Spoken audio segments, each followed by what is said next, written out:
What's the matter? I have an exam tomorrow. I must burn the midnight oil. Burn oil? What do you mean? I mean, I must wake up and study. I'm so tired, I want to hit the sack. Hit what? The sack? How about you? I also have an exam tomorrow. Oh, so we're in the same boat. Boat? We're not in a boat. I mean, we're in the same bad situation. These are idioms. Idioms? Hello and welcome to another lesson. In this lesson, we're going to talk about idioms in English, and we're going to learn 25 idioms that are absolutely important for you to know if you want to understand native speakers, speak English naturally, or understand movies and TV series. Are you ready? This is going to be a long video, but I'm going to keep it fun and energetic so that you can watch it to the end. Let's start with idiom number 1, and that is burn the midnight oil. Burn the midnight oil? Does it mean to burn something? No. Has it ever happened to you that you have an exam or a submission and the night before you stay awake and you work on what you have to do? That is called burning the midnight oil. It basically means to stay up late and work on something. She burned the midnight oil to finish her project. That means she stayed up late working on her project to finish it. Idiom number 2, spill the beans. Spill the beans? What does that mean? Why would you spill the beans? Wait, this is an idiom. Spill the beans means to reveal a secret. You say something which you shouldn't have said. You reveal a secret by accident. You spill the beans. Tom accidentally spilled the beans about a surprise birthday party. Tom accidentally spilled the beans. He didn't want to reveal the secret, but oopsie, he revealed it. He spilled the beans. The third one. I think it's time to hit the sack. Hit the sack? What does that mean? To hit the sack means to go to bed. When you're tired and it's the end of the day and you want to go to bed, you can say, hey, let's hit the sack. I'm exhausted.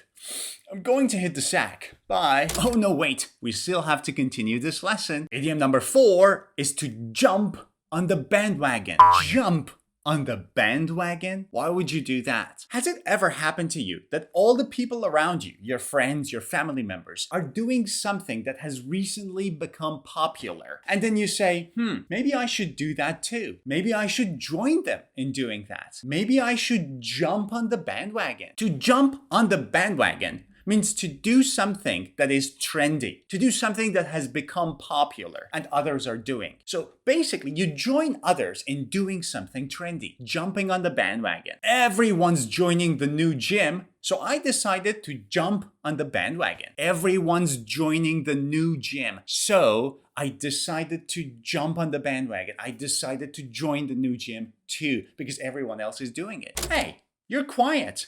A penny for your thoughts? A penny for your thoughts. A penny. Penny is money, right?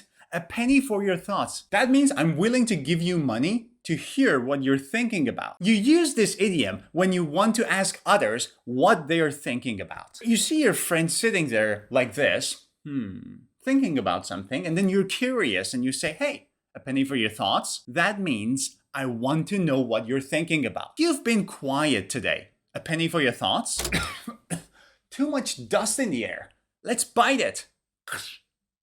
Why would you bite the dust? It's not possible. How can you bite the dust? To bite the dust means to be defeated or to fail. Bite the dust. The past form of bite is bit. Look at this example. The old computer finally bit the dust. The old computer finally bit the dust. It means the old computer finally failed. The old computer finally was destroyed. It's not working anymore. Have you ever been so stressed out or so angry that you wanted to blow off some steam? To blow off steam means to release your anger, to release your stress. He went for a run to blow off some steam. He was so stressed out.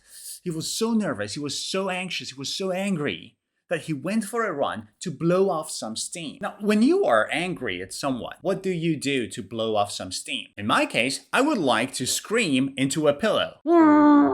See, I just blew off some steam. Also pay attention to the past form of blow. Blew. A couple of days ago at university, I heard something very interesting. One of our professors said, it's time to hit the ground running. Hit the ground running. What does that mean? Hit the ground running means to start something with energy and enthusiasm. To start the project in an energetic way. Yes, let's go. Let's hit the ground running. She hit the ground running on her first day at the new job. She hit the ground running on her first day at the new job. That means she started her new job with enthusiasm and with energy. Hit the ground running. What's the past of hit?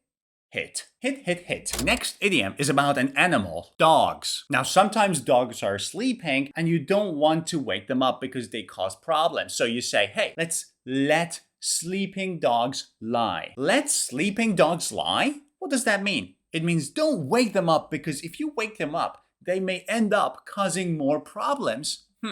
That's the meaning of this idiom. To let sleeping dogs lie means to ignore the problem that you're dealing with, because if you try to address the problem, you may end up making the situation even worse. So just ignore it. Hey, I think we should let sleeping dogs lie.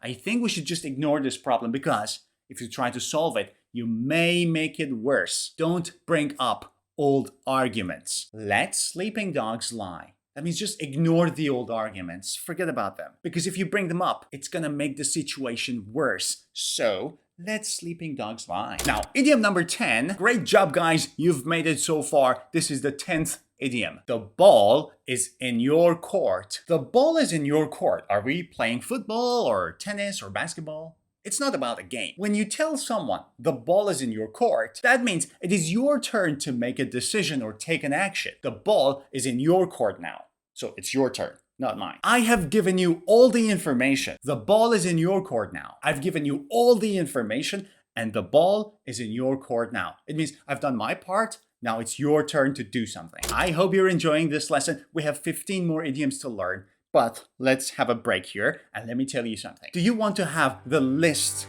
of all of these idioms with their meanings and example sentences and some beautiful pictures in one PDF file? Or better yet, do you want to have the summary of all of my YouTube channel lesson summaries in one PDF file? Then you can download my Ultimate English book. This book has more than 500 pages of lesson summaries of all of my videos on YouTube. And you can download it for free. That's right, my book is for free for my YouTube subscribers. But how can you get it? Simply click on the link above my head. Go to my website, type in your name, your email address, and your country, and click download. You will receive the link in your inbox. All right, time to get back to the lesson. And idiom number 11, break the bank. Break the bank? Are we talking about what?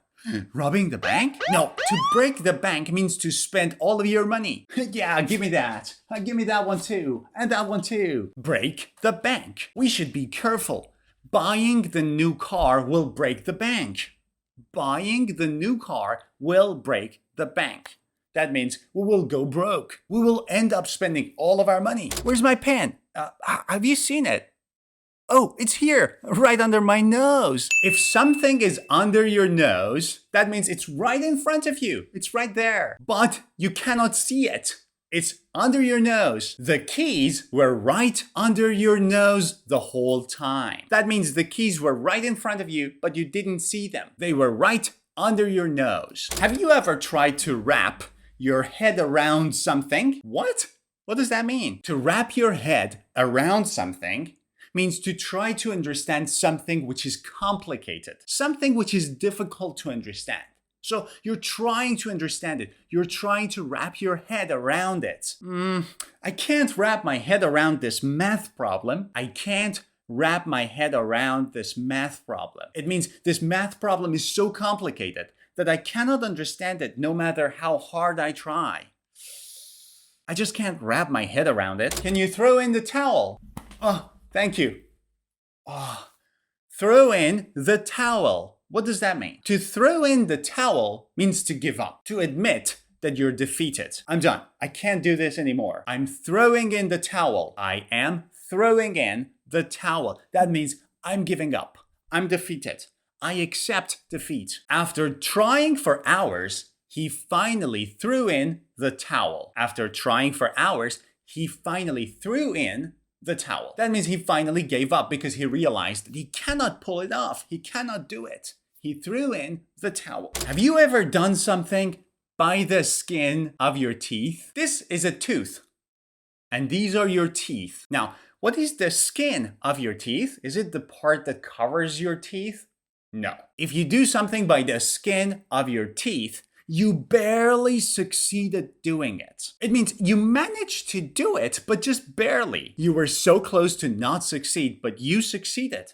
You did it, but barely. Let's say there is an exam, and the highest mark is 100, and the lowest mark with which you can pass the exam is 70. Now, if you get 71, you've passed the exam by the skin of your teeth. That means you've passed, but barely. Because if you've gotten 70, you would have failed. But 71 means you've passed by the skin of your teeth. He passed the exam by the skin of his teeth. We talked about teeth.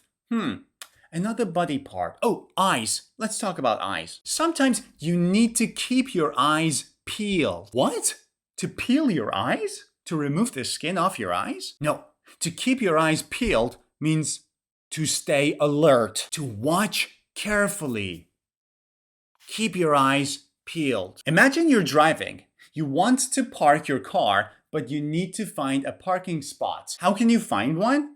You should keep your eyes peeled to see if any spots open up. So keep your eyes peeled for a good parking spot.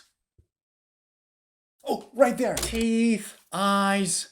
Oh, let's talk about legs. Have you ever pulled someone's leg? Pull someone's leg? Why would you do that? To pull someone's leg is to tell someone something that is not true, but as a way of joking with them. You're trying to mess with them. You're trying to tease them. So you tell them something that's not true, and you try to persuade them to believe what you just said because you want to have some fun. You're joking with them. Imagine you tell your friend that you won the lottery, even though you haven't. Then you can say something like this. Hey, I was just pulling your leg. I didn't win the lottery. I was just pulling your leg. I didn't mean it. I was just joking with you. Let's go back to the eyes. So when you are really sad, what do? Sometimes you may cry. Have you ever cried over spilled milk? So you spill some milk and then you start crying. Well, is that going to help you? Will you be able to put the milk back in the jug? No, it cannot be undone. You've already spilled the milk, so there is no point in crying over spilled milk. This idiom means to be upset about something that cannot be undone. It has happened. There is nothing you can do.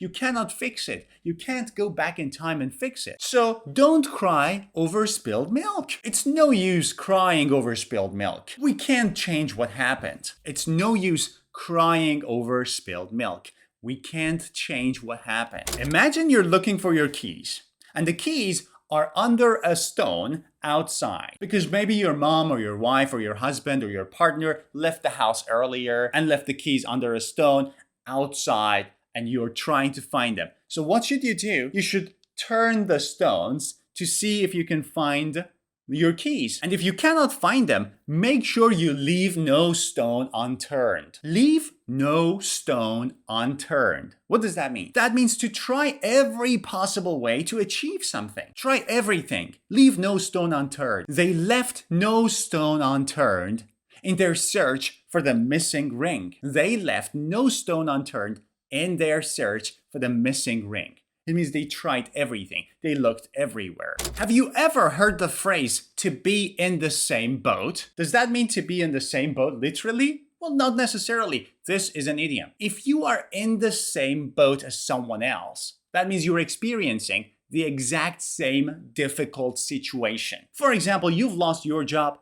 I've lost my job. Both of us are unemployed now, and so we are in the same boat. That is, we're experiencing the exact same difficult situation. We're all in the same boat after losing our jobs. That means we're all experiencing the same difficult situation. Next idiom, to go down in flames. That means to fall down while you're burning? Kind of. To go down in flames means to fail miserably, terribly. There was a restaurant here, but they didn't have a lot of customers, and they had to close down. They went down in flames. What does it mean? It means they failed terribly because people did not like their food. The business went down in flames because they didn't have customers. It means the business failed terribly. If it ever happens to you that you go down in flames or your business goes down in flames, there is one thing you should do, in my opinion, and that is to keep your chin up. Keep your chin up. What does it mean? It means to stay positive, even though you're experiencing something negative. You're in a difficult situation, but you're trying to stay positive. You're trying to keep your chin up. Keep your chin up. Things will get better soon. It means stay positive in this difficult situation. Keep your chin up. Now, when you fail, you have two options. Option one is to throw in the towel. Remember this idiom? To give up.